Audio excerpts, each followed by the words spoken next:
Its architects and financial backers see it as a shard of glass, a slender, crystalline presence on the London skyline.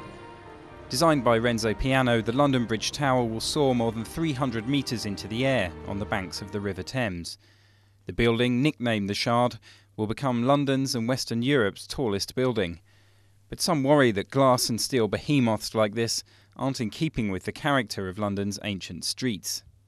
What I used to know in London was exceptionally beautiful in comparison to what we have now. If you go up into a high place around London, Hampstead Heath or Primrose Hill, you look out across the city, it is just amazing. We've pepper-potted the horizon with these individual towers. And go to them and stand underneath them and look up at them, and you realise they are alien invaders in what is essentially a 5-storey, 6-storey, 7-storey environment.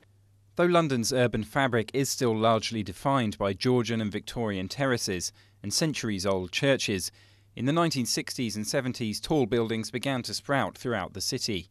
But public opinion turned sour, and for 20 years virtually no more were built in the city centre.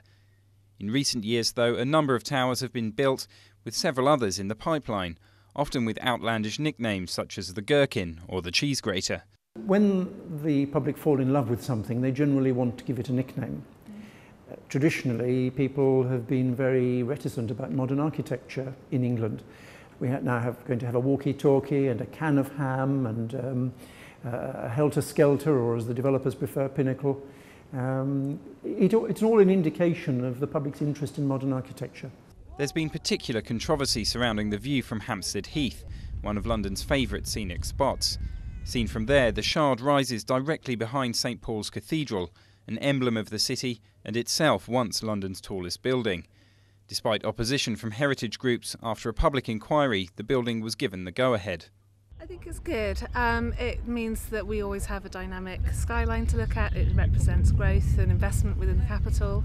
It shows that the city's continuing to expand, and I think it's a positive thing. I think that the sort of juxtaposition of St Paul's and then the Shard is like an amazing thing to see. If there was too much going up, if it was all sort of caged in, I guess, it would be a bit unpleasant and quite unattractive.